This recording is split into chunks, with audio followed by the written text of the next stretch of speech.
ওয়ালাইকুম আসসালাম আব্দুল্লাহ, জি বলুন। শায়েখ ভালো আছেন? আলহামদুলিল্লাহ, আপনি ভালো তো আছেন? আমার- জি আলহামদুলিল্লাহ। আমার প্রশ্ন হচ্ছে যে আহলুস সুন্নাহ ওয়াল জামাআহ এর বিপরীত আহলুল বিদআহ। তো শুধু কি আমলি বেদাতের আকীদাগত বেদাতের কারণেই আহলুস সুন্নাহ ওয়াল জামাআহ থেকে বের হয়, নাকি আমলি বেদাতের কারণেও আহলুস সুন্নাহ ওয়াল জামাআহ থেকে বের হয়? আহ, আমল গুলো দুই রকম। একটা হচ্ছে ইজতিহাদি আমল, অর্থাৎ যার হাদিস আছে বা কোরআন সুন্নাহর দলিল আছে, ইজতিহাদের কারণে বিভিন্ন মতামত হয়, যেটা ফুকাহায়ে কেরামদের আহ বেলা যেটা ঘটেছে। অর্থাৎ যারা কোরআন সুন্নাহ মোতাবেক মাসআলা বের করতে গিয়ে আমলের পদ্ধতির মধ্যে বিভিন্ন পদ্ধতি হয়ে গেছে, সেইটা ভিন্ন বিষয়। আর একটা হচ্ছে যার কোনো দলিল নেই, নতুন করে একটা শরিয়াত তৈরি করলো, ওটা তো সারা আলমিনাদ দিনে, ওটা সে যেন আল্লাহ যে শরিয়া দেন তার পরিবর্তে নিজের শরিয়া দিয়ে আল্লাহর আসনে বসেছে। এটাই কোরআনে বলা আছে, ইত্তাখাযু আহবারাহুম ওয়া রুহবানাহুম আরবাবাম মিন দুনিল্লাহ।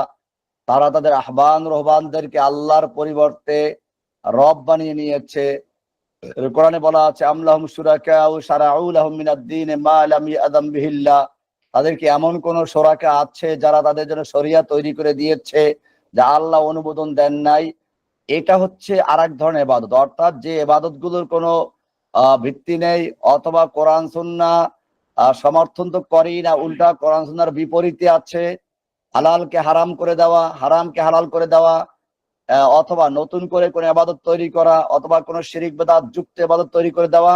যেমন ওই যে গায়রুল্লাহ নামে মান্যত করা, কবরে সেজদা করা, এগুলো তো আমল।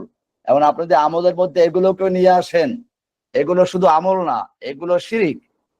তো এইগুলো অবশ্যই বেদাত না, বরং অনেক ক্ষেত্রে শিরিকের পর্যায়ে চলে যায়, অনেকগুলো শিরিকও আছে।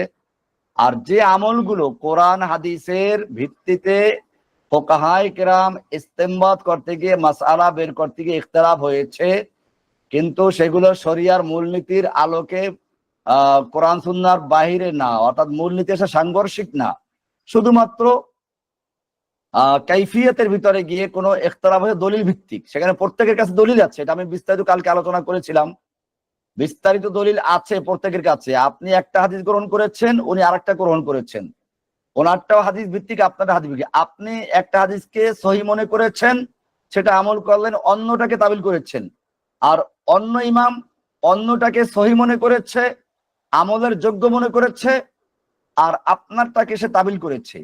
তাহলে আপনি যেমন হাদিসের আমল করেছেন, ওই ইমামও আমল করেছেন। ইমাম আবু হানিফা রহমতুল্লাহ আলাই একটা আমলকে উনি হাদিস অনুযায়ী বেশি যুক্ত মনে করেছেন, উনি সেটা বলেছেন। আবার ইমাম শাফি রহমতুল্লাহ আলাই দেখলেন যে না, এটার চেয়ে ওইটা দলিলটা বেশি, বিপরীতটা দলিল বেশি, ওটা করেছেন। উনিও হাদিসের দ্বারা দলিল পেশ করেছেন। এইগুলোকে বলা হয় মুজতাহাদ ফিহি, মানে ইমামদের ইখতিলাফি মাসআলা এইগুলো।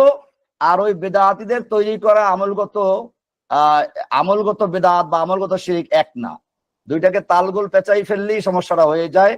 আর এই কারণেই আমাদের উম্মতের মধ্যে এই সূক্ষ্ম রহস্যটা না বোঝার কারণে আমরা তালগোল পাকাই দেই। কেউ বলে ইমাম আবু হানিফা মুশরিক ছিলেন, নাউজুবিল্লাহ। উনি কি শরিয়া তৈরি করেছেন নাকি ওই বেদাতির মতো? উনি দলিল ভিত্তিক মাসলা মাসাইল বের করেছেন, ওনার জানা হাদিস অনুযায়ী, এলেম অনুযায়ী। এরপরে উনি বলে দিয়েছেন যে যদি আমার কোনো কথা আহ হাদিস কোরআনের বা দলিলের বিপরীতে হয়, তোমরা আমারটা বাদ দিয়ে ওনার ওইটা সহিটা কবুল করবে। এটা ওনার বিভিন্ন কিতাবে এটা বলা আছে। ইদা সাহাল হাদিস ফাহু মাযহাবি, অথবা এরকম বলা আছে আহ আহ কি আছে, লা ইয়াজুযু লি আহাদিন আন ইফতিয়া বিকাউলিনা হাত্তা ইয়ালামা মিন আইনা কুলনা। কোন মুফতির জন্য বৈধ নয় আমার কথা দিয়ে দলিল দেওয়া যতক্ষণ পর্যন্ত সে না জানবে আমি কোন সূত্র থেকে দলিল দিয়েছি। ইমামরা এই বিষয়গুলো ক্লিয়ার করেছেন। কাজে ইমামদের প্রতি আপনারা সদয় হন, ইমামদের প্রতি সুধারণা রাখেন, ঐক্যের চেষ্টা করেন।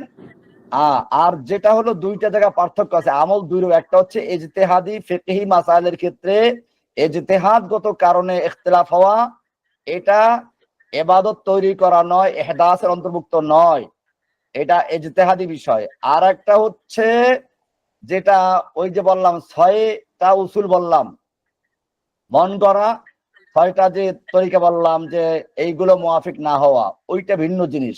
যেমন কবরে সেজদা করা, এরকম ভাবে আপনার গায়রুল্লাহ নামে মান্যত করা, এই জাতীয় এরকম শহীদ মিনারে গিয়ে স্যালুট দেওয়া, মাথা নত করা, নগ্ন পায়ে হাঁটা, আগুনে স্যালুট দেওয়া, এগুলো ভিন্ন জিনিস।